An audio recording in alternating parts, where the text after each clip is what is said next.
Bienvenidos a Entre Líneas, una producción del Centro Latinoamericano para la Competitividad y el Desarrollo Sostenible de INCAE e impulsada por la plataforma Divergente.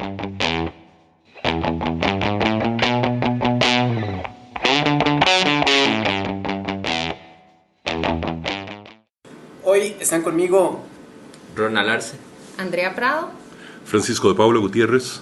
Bienvenidos al podcast, soy Jaime García y hoy vamos a hablar de un tema que todo el mundo está hablando de él, pero probablemente pocos lo pueden entender, lo pueden explicar tan bien como el invitado que hoy tenemos hoy en nuestro podcast, que no solo lo entiende desde la parte académica, sino que ha estado también ahí en la trinchera trabajando con los temas fiscales y monetarios de Costa Rica.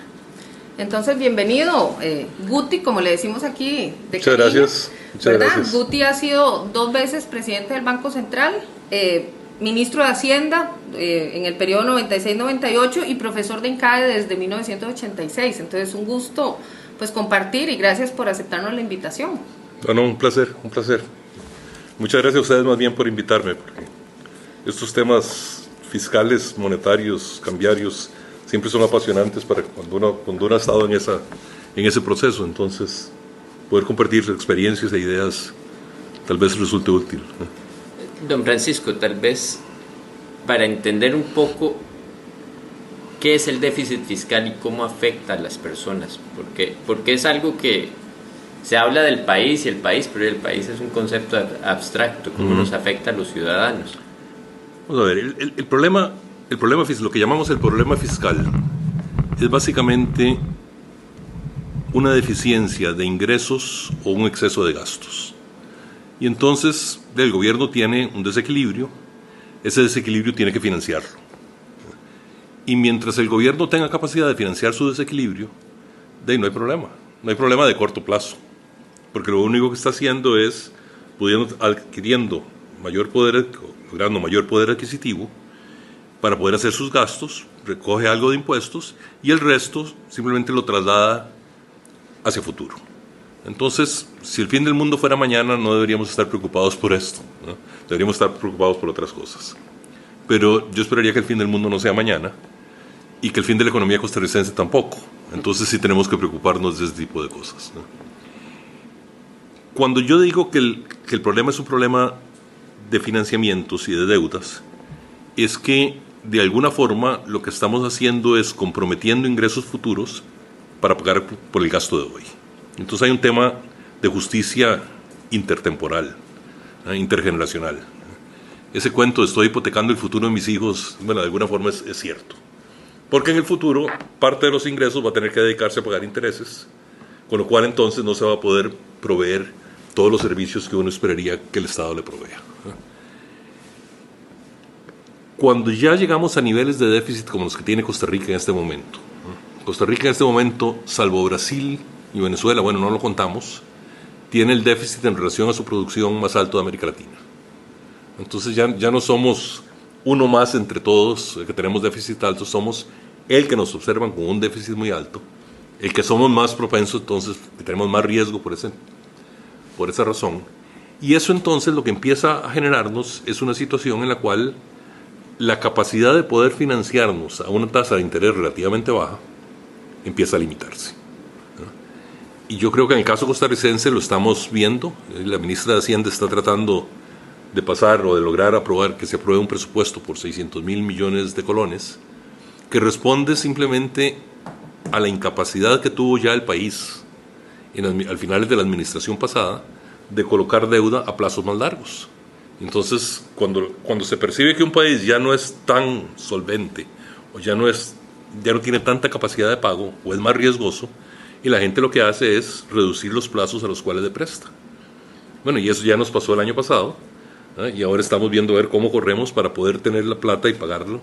Es como cuando una familia, ya las tarjetas de crédito se le empiezan a llenar y lo que hay que hacer es correr todo el tiempo a ver cómo tapa uno un hueco financiero con otro préstamo, ¿no? Bueno, eso eventualmente, el gran riesgo todavía no nos ha pasado. Nos pasó en los años 80, cuando Costa Rica tuvo la gran crisis en el gobierno de Rodrigo Carazo. Nos pasó en los años 80, pero todavía no nos ha pasado. que el país en algún momento ya no encuentre cómo poder financiarlo. Y entonces ahí sí viene un poco de llanto y crujir de dientes, porque entramos a una etapa de ajuste, ¿no? Pero entonces, la gente, que es tu pregunta, Ronald, la gente, y lo que sucede es que cuando ya el gobierno no tiene la capacidad de proveer los servicios con la calidad que los debería estar proveyendo, de lo que empezamos a ver es servicios de menor calidad, carreteras más malas, escuelas y colegios con problemas, seguridad social con problemas, y ahí, curiosamente, a quien más afecta eso, curiosamente no, pero a quien más afecta eso es a quien quiere beneficiar, a quien más se quiere beneficiar con esos servicios, que es los grupos de ingresos menores del país. Y entonces ya empieza uno a tener un problemita más complejo, que es el problema de la capacidad que le da el sector público a la gente para poder movilizarse a lo largo de su vida. Entonces, y ya eso nos empieza a aparecer por diferentes lados. Y claro, entonces la pregunta es, ¿qué hacemos? Es decir, ¿qué puede uno hacer cuando tiene una situación de esas? En una familia, si tenés un problema de que los ingresos ya no son suficientes para todos los gastos que tenés, la decisión es o trabajo más, o convenzo al jefe que me pague más, que eso a veces es difícil, o trabajo más horas, busco fuentes de ingresos adicionales, o incorporo otros miembros de la familia a generar más ingresos, o ajustamos el gasto. Entonces... Y trabajar más no siempre es posible, o sea, generar ingresos no siempre es posible. No siempre es posible. Bueno, en el caso del gobierno, el tema había ser cómo hago para poder cobrar más tributos, ¿no?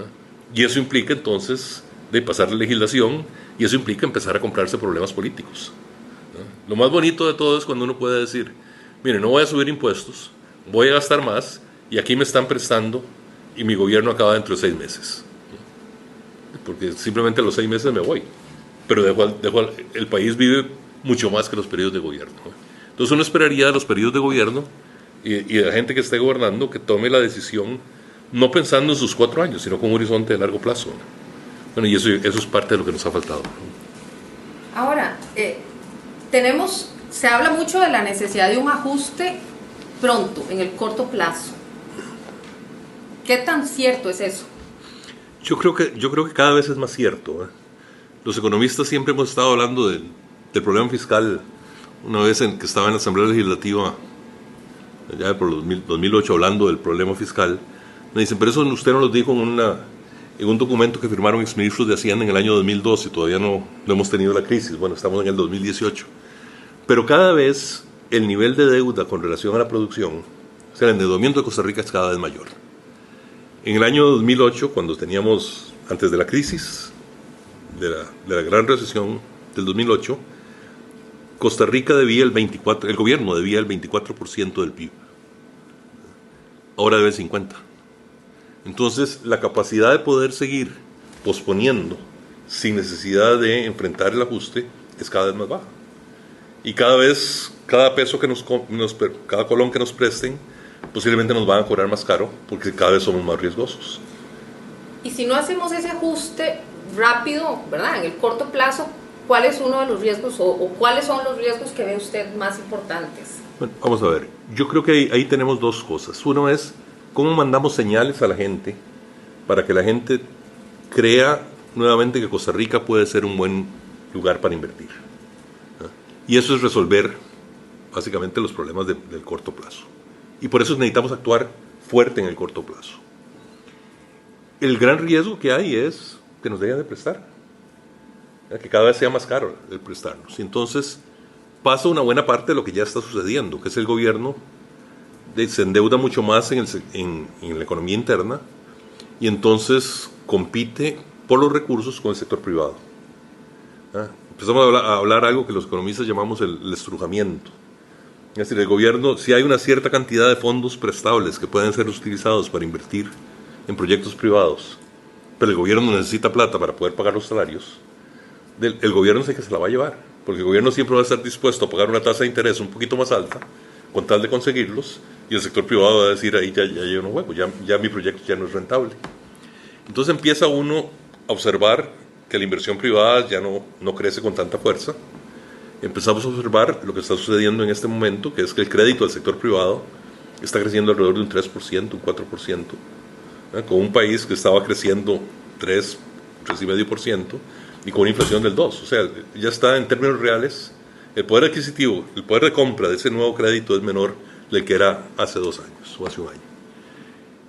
Y eso empieza la economía entonces a no crecer. Y no crecer es perder capacidad de generación de recursos impositivos también.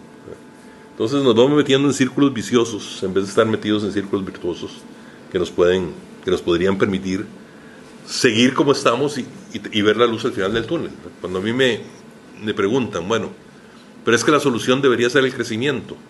Sí, desde luego. Pero ¿cómo hago yo para crecer si no resuelvo el problema que tengo en este momento?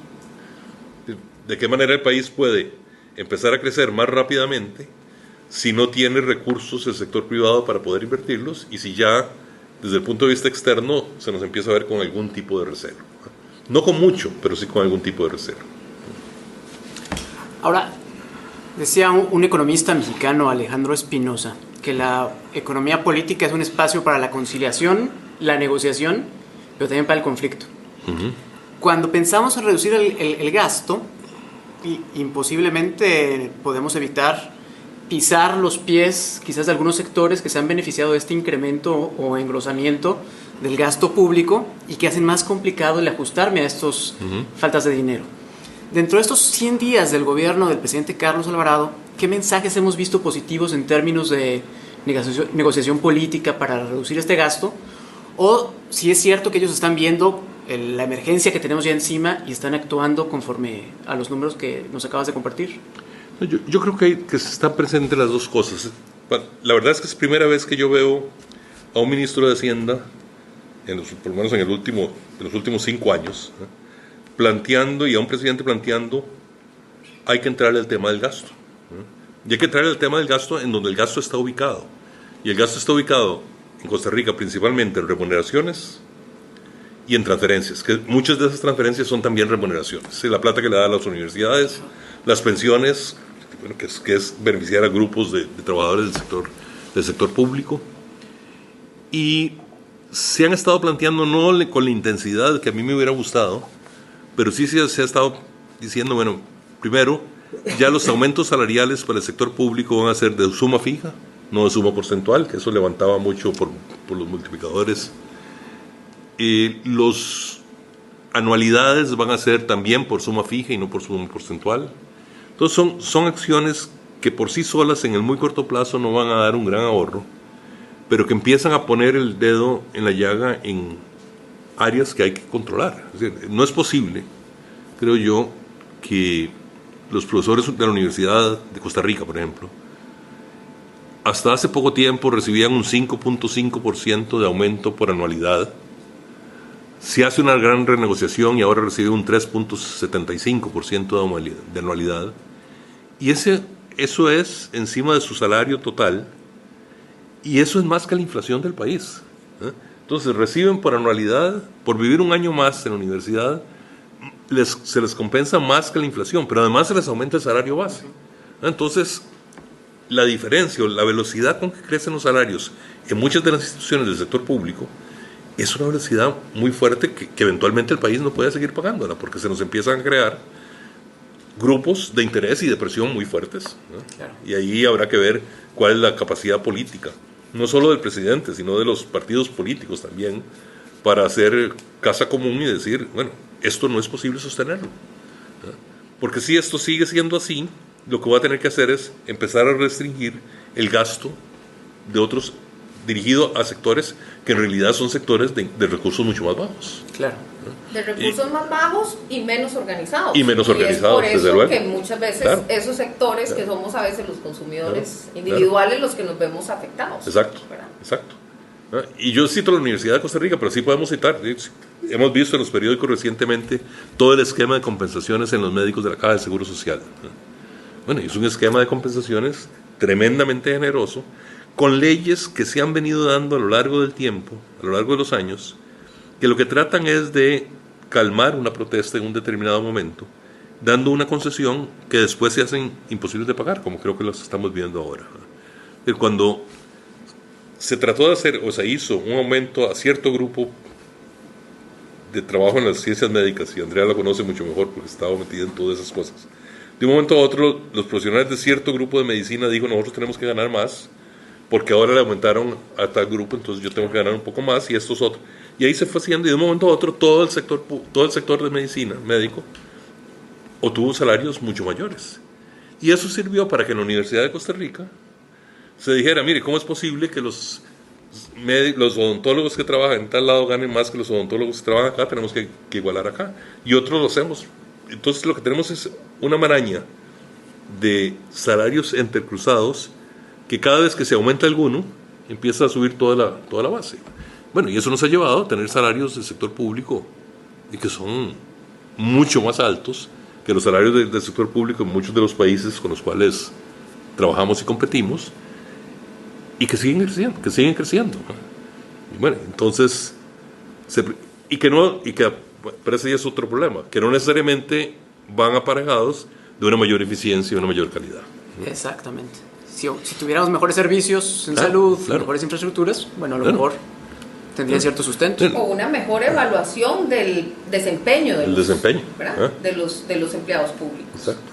Sí, porque el ejemplo que usted nos daba, Guti, de un año más de trabajo es como ser vino, nada más vale más por viejo que por... sí, claro. Que por calidad. Y cuando ya no es viejo añora eso. pero me vine a una institución que en eso no funcionaba. Entonces... Ahora, si estamos pensando entonces en reducción del gasto, está el tema de los salarios. ¿Qué otras recomendaciones daría usted a la hora de, por ejemplo, pensar en cómo reducir el gasto? Bueno, hay una propuesta que está haciendo el Ministerio de Hacienda también, creo que está en esta ley de reforma tributaria, que es darle al gobierno central, darle al Ministerio de Hacienda y a la Presidencia, la capacidad de, ante el conflicto de no tengo tantos recursos y tengo que generarles tanto por tal ley a tal institución, que el gobierno pueda decir voy a darle menos. Porque en este momento, ha habido fallos el año pasado, el antepasado, en que le dicen al gobierno central, mire, del impuesto a la renta usted tiene que pasarle un porcentaje determinado del PANI. Y usted no se lo ha estado pasando. Así es que o se lo pasa o lo meto a la cárcel a usted, ministro, por desacato. ¿Lo necesitaba el PANI? No. O tal vez sí, pero no sé si lo necesitaba o no. Pero era una asignación fija. Y aquí hemos hecho mucho, a lo largo de toda nuestra historia, de ir dando asignaciones fijas a cosas que nos interesa desarrollar, sin establecer los mecanismos de evaluación y sin establecer mecanismos temporales de terminación, digámoslo así, de ese beneficio. No es que diga, los próximos 3 años le vamos a dar tal cosa para que se desarrolle y después ya está. Entonces tenemos una estructura también de gasto que está muy compartimentalizada, muy ligada a la automaticidad. Bueno, el 8% del PIB para educación. Bueno, y si el PIB crece, si la economía crece porque el sector externo está creciendo mucho y nos jala, y tenemos que darle un 8% de ese PIB adicional sin que necesariamente significa que el gobierno tiene más ingresos al sector de educación. Bueno, y a lo mejor ya no lo necesita tanto el sector de educación, a lo mejor lo vamos a necesitar más con ese envejecimiento poblacional, con ese cambio en la pirámide poblacional, en atención a la salud de los adultos mayores. Pero sigue siendo. Y entonces, ¿qué es lo que pasa? Que se crea un feudo de rentistas en la educación, en donde dicen, no, a mí me tiene que dar, del 8%, me tiene que dar un 2%. Entonces, ¿qué es lo que está proponiendo esta ley? La ley lo que propone es que cuando hay conflictos entre la disponibilidad de los recursos y lo que se le asigna a una determinada institución, el gobierno pueda tener y decir, le voy a asignar menos. ¿No? Porque yo tengo que salvaguardar también mi equilibrio fiscal. Y eso entonces sí permitiría empezar a buscar eficiencias mayores en la institucionalidad. Es decir, si se requieren los recursos, porque ese es un proyecto, una institución prioritaria, bueno, déselos. Pero si no se requieren, empieza a limitarlos. Y asígnelos en donde, démosle un poco de flexibilidad mayor a la que tiene ahora el Ministerio de Hacienda para asignar recursos. Y eso es importante, porque a veces sí se topa uno con instituciones que ya se va acercando el cierre del año y no han ejecutado el presupuesto y empiezan a hacer proyectos casi que improvisando o hacer compras con tal de ganar el presupuesto, de gastar el presupuesto, porque si no, ¿verdad? Claro. Tal vez era algo que no se necesitaba. Y ahí el tema no es solo voy a gastarlo porque no lo necesito, es que voy a gastarlo porque si no lo gasto el año entrante a lo mejor no me van a dar tanto. Entonces lo gasto en cosas que no necesito para que me den el año entrante suficientes recursos para cosas que tampoco necesito. Claro, es un incentivo perverso. Son incentivos perversos. Incentivo a gastar. A gastar, en lo que sea. Exacto. Y a gastar. Porque no hay, y carecemos, desafortunadamente, creo yo, de muchos mecanismos de evaluación de las instituciones. Entonces, si uno tuviera que responder por su institución cada 5 años a justificarla, a volver a plantear proyectos de por qué quiero que esa institución prevalezca, eso obligaría a ser mucho más eficientes. Pero una vez que pasa una ley, de ahí se quedan. Y entonces empezamos. Tenía un colega que ha sido profesor visitante acá en INCADEM, don Marco Fernández de Panamá, que me decía, es que ustedes los costarricenses, cuando tienen un problema, en algunos lugares le tiran recursos para solucionarlo, ustedes le tiran instituciones. ¿Ya? Y entonces en la parte de vivienda, nosotros teníamos el INVA, pero ya no estaba funcionando, entonces creamos el Ministerio de la Vivienda, y después creamos el BAMBI, y después creamos el IMAS, y empezamos a crear instituciones todos orientados a eso, todos con un aparato fuerte desde el punto de vista burocrático, que entonces los costos de servir esas cosas son mucho más altos y la eficiencia no necesariamente es mayor. Por eso que cierres de instituciones también tiene mucho sentido cuando uno está en una situación apretada, ¿no? Que creo que es otra de las cosas a las cuales deberíamos ponerle atención y cuidado. Pero, al cierre de instituciones. Sí. ¿Es posible cerrar instituciones en el corto plazo, digamos, dada nuestra coyuntura? ¿Es viable políticamente en este momento entrar a discutir 2-3 temas tan calientes? Yo creo que es difícil, ¿verdad? Yo creo que es muy difícil, pero el tema es que si no lo hacemos, no lo hacen, ¿verdad? Es decir, si al país entra en un problema, porque el problema hasta el momento es un problema que tenemos fiscal. Todavía no tenemos un problema cambiario, no tenemos un problema monetario, tenemos estabilidad de precios, tenemos un tipo de cambio relativamente estable. ¿Qué pasa si la gente percibe que Costa Rica no es un lugar para estar? Y la gente decide que entonces mejor pongo mis recursos financieros en otros lados y convertimos el problema fiscal ya en un problema de estabilidad financiera. Bueno, ahí los ajustes van a ser mucho más violentos, tendrán que ser mucho más violentos, porque ya no solo va a ser cómo financiamos al gobierno quitándole los recursos que le damos al sector privado, sino cómo hacemos para financiar al país, ¿ya? Cuando ya no tenemos los recursos porque no nos están llegando los fondos o porque se nos están saliendo fondos del país, ¿ya? Yo no creo que estemos ahí todavía, pero no creo que sea una cosa imposible de percibir. Es decir, todavía el Banco Central tiene una buena posición de reservas monetarias internacionales. Todavía no hay un déficit externo alto. Todavía tenemos un sector de servicios de exportación muy dinámico, un sector de exportaciones no tradicionales también muy dinámico. Entonces tenemos una serie de ventajas por ese lado. Pero también dependemos de la confianza de los inversionistas. Y si los inversionistas empiezan a ver que las soluciones no se dan, perfectamente se pueden ir. Hay muchos otros países donde se puede invertir. Y ahí sí entonces nos puede empezar a poner presión en la parte financiera. Ahí no estamos, pero si damos ese paso, ahí sí entraríamos en complicaciones mucho mayores. ¿Y qué tan a corto plazo puede darse ese paso? Porque tenemos, como usted lo decía, años de estar viendo la crisis fiscal venir, años de estar luchando los ministros de Hacienda por crear un IVA, porque la economía se transformó. Pero eso parece el cuento de Pepito y el lobo, ¿verdad? Claro. El lobo va a llegar. Pero... Ya se le está viendo un poco las orejas, ¿no? Ya se le está viendo las patas así medias peludas, ¿no?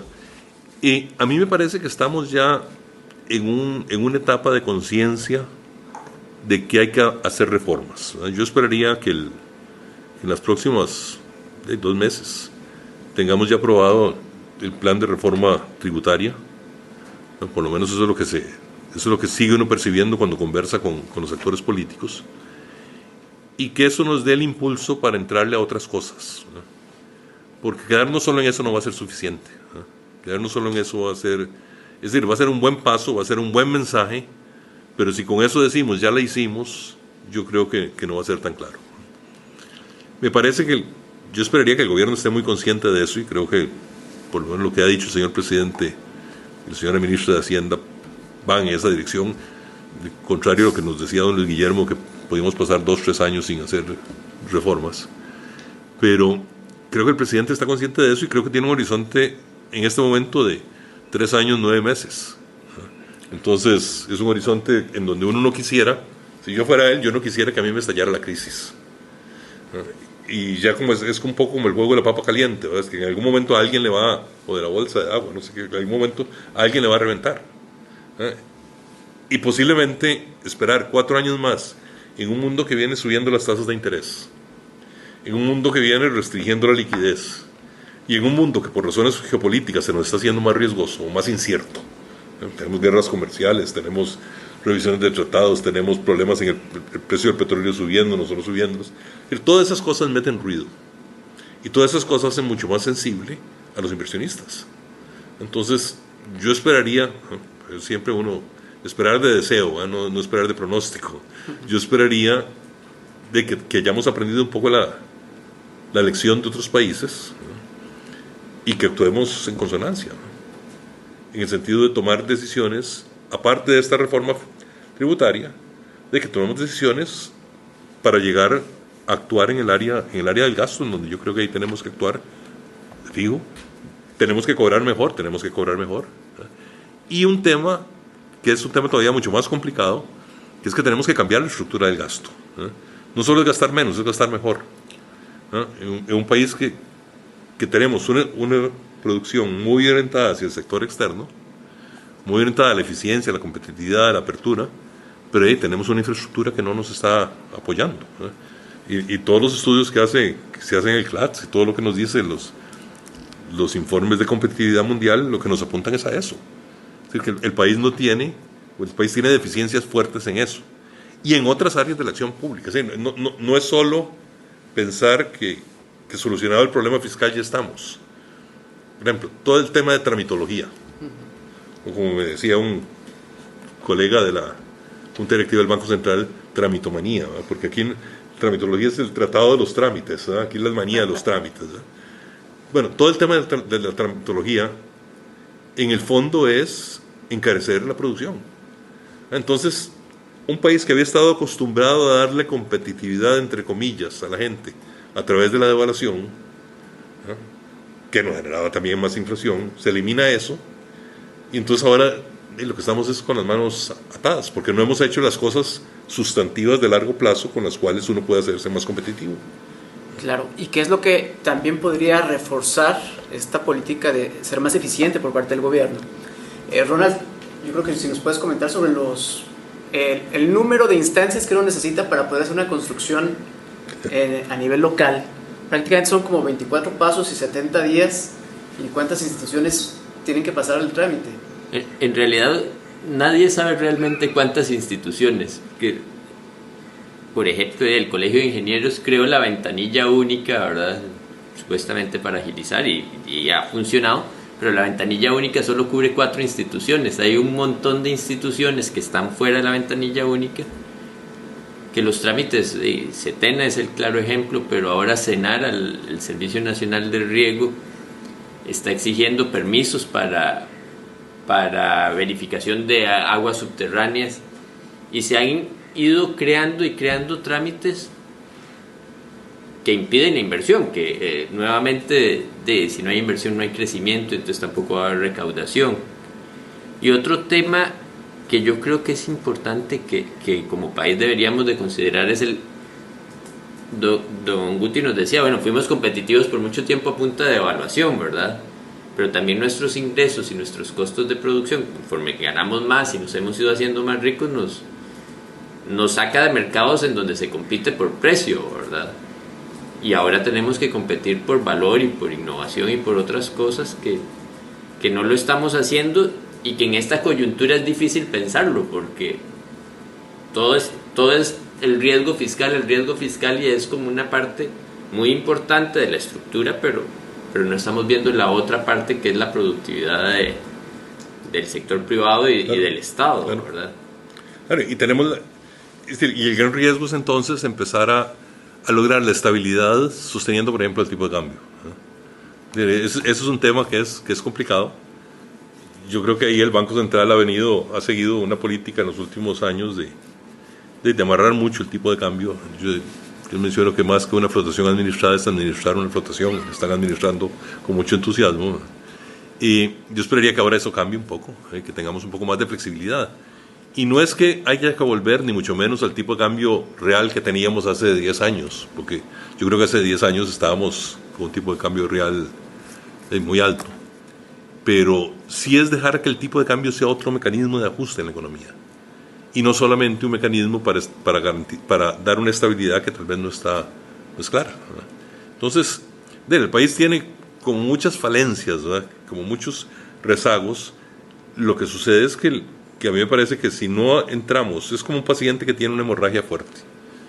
Y la hemorragia yo la asocio al déficit fiscal. Entonces, si no curamos el déficit fiscal, si no curamos la hemorragia, nos es mucho más difícil entrarle a resolver los otros problemas. El paciente tiene una peritonitis, tiene una apendicitis, y tenemos que operarlo de tal otra cosa, pero tiene una hemorragia, ¿verdad? Entonces, si nos dedicamos a solucionarle y curarle el apéndice, curarle el otro, pero la hemorragia sigue ahí y se nos muere, ¿verdad? Entonces hay que actuar muy rápido para corregir la hemorragia, pero simplemente corrigiendo la hemorragia no se soluciona el problema.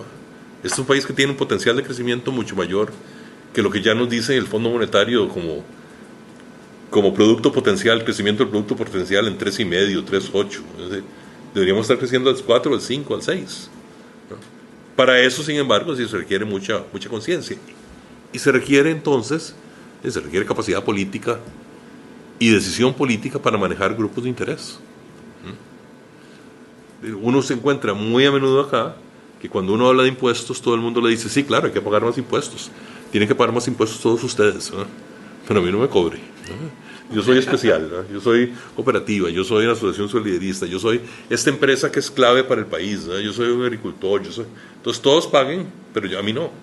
Bueno, hay que buscar que paguen nosotros, ¿no? Y hay que, cuando uno habla del recorte del gasto, la gente dice, no, cobre el impuesto, cobre a las tasas, a los evasores y a los que están eludiendo los impuestos. Pero hay mucho de la ilusión de los impuestos, son los subsidios, por ejemplo, en la canasta básica.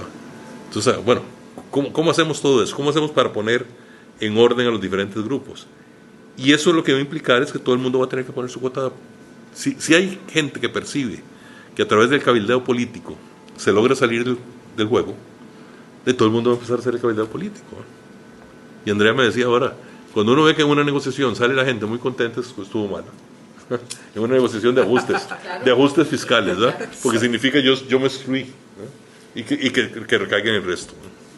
Sí, eso le contaba a Guti ahora que estábamos almorzando, ¿verdad? O escuché de alguien en un programa que dijo, el mejor resultado es que todos quedemos bravos, ¿verdad? Pero todos bravos. ¿Verdad? Eso manda la señal que todo el mundo contribuyó. Uh-huh. Pero efectivamente, ¿verdad? El gran reto es cómo se hace toda esa negociación con los fuertes grupos de interés que están protegiendo sus beneficios. Sí, y van a estar ahí. Es decir, lo que uno no puede hacer es suponer que no van a estar. ¿Ah? Y uno no puede pretender que todo el mundo quede contento si el ajuste tiene que ser de la magnitud del que tenemos que hacer, que es un ajuste de 4 puntos, 4,5 puntos del PIB. Ahora, ¿cuál es la probabilidad? ¿O qué tal, por ejemplo, que el gobierno diga, bueno, el costo político es demasiado alto, voy a esperar a que organismos internacionales me vengan a decir lo que tengo que hacer, digamos? Claro, eso es... Yo no quisiera ver eso, porque de las cosas que son más complicadas cuando uno está tratando de hacer ajustes, es que la gente sienta que le están imponiendo el ajuste, porque en el fondo es decirle usted no negocia bien. Entonces, en vez de hacer el ajuste, vaya a negocie mejor. Entonces la gente empieza a poner el problema en el negociador. Yo preferiría que el gobierno nos diga, mire, esto lo tenemos que hacer porque sí. Y estas son las condiciones y apropiarse. Puede ser que sea el mismo programa del organismo internacional, pero no decirle, es que si no pasamos esto, el Fondo Monetario no nos apoya. O si no pasamos esto, no nos dan los recursos.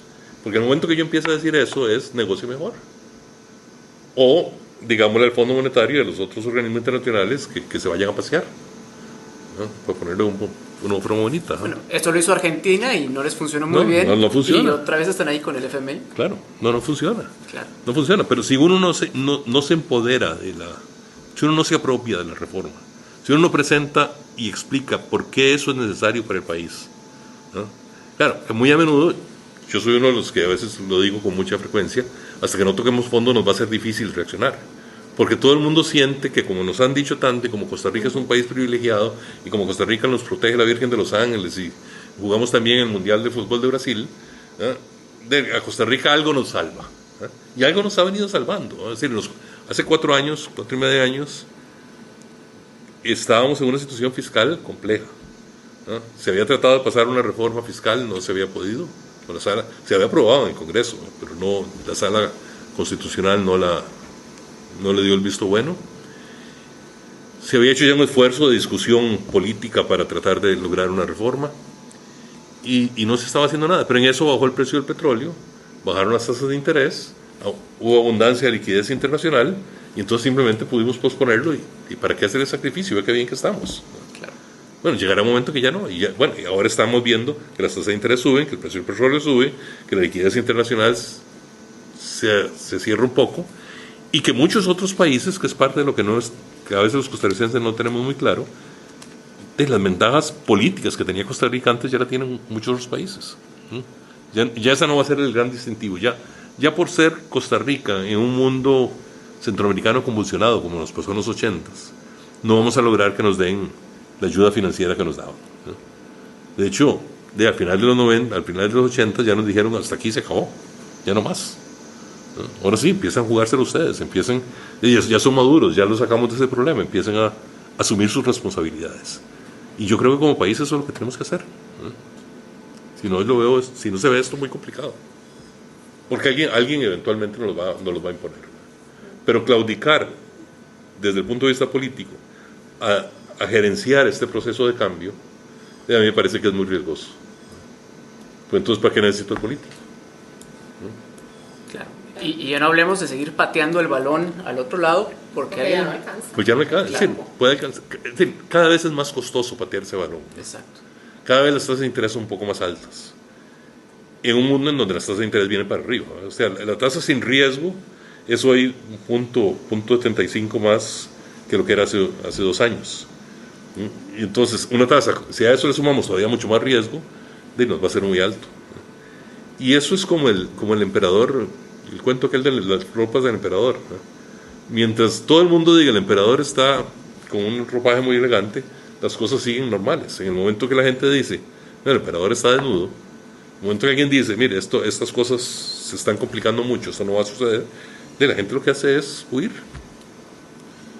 Y financieramente es muy fácil huir porque ahora la gente oye con un clic. Claro. Entonces uno quisiera evitar eso. Y uno lo ha visto en muchos países de América Latina. A mí me tocó vivir muy de cerca la crisis de la deuda de los 80s. No solo aquí en Costa Rica, sino que me fui de Costa Rica a trabajar a Estados Unidos en un instituto que hacía análisis de la economía latinoamericana y me tocó seguir el caso de México. Okay. Yo, en la época de que López Portillo entró en la crisis del 82. Y es tan repentino, porque uno sabe en el momento en que empieza a presentarse los síntomas, pero uno no puede decir el momento en que se va a producir el desborde. Pero una vez que se produce el desborde, de todo el mundo sale en carrera. Entonces, yo siento que todavía no estamos ahí, pero estamos más cerca de eso. No estamos al borde del precipicio, pero sí hemos dado algunos pasos adelante, hacia adelante. Entonces nos estamos acercando a ese borde del precipicio y eso sí nos puede llevar a situaciones que son mucho más complejas. Claro. Entonces, yo esperaría que haya la valentía de los grupos políticos y la sensatez de los grupos económicos de aceptar de que tenemos que hacer un ajuste y que ese ajuste puede ser muy doloroso, puede ser menos doloroso en el tanto lo hagamos más controlado por nosotros en tiempos de que todavía tenemos espacios para reducir el impacto, que cuando ya no tenemos el espacio, ¿no? Y los griegos ahí nos pueden decir lo que significa eso, ¿no? Claro. Y los griegos que además comparten junto con Costa Rica un motor turístico impresionante. Claro. Entonces, bueno, ya nos estamos pareciendo en algunas cosas, ojalá no en lo fiscal. Y bueno, este ha sido otro episodio más de Entre Líneas. Esperamos tener próximamente más noticias sobre la parte fiscal, cómo evoluciona esto. Y ha sido un gusto tener a don Guti, ojalá lo podamos seguir teniendo. No, con todo gusto. Nos ilumine sobre cómo están las finanzas públicas del país. Estuvimos aquí. Andrea Prado. Francisco Pablo Gutiérrez. Ronald Arce. Y Jaime García. Hasta luego.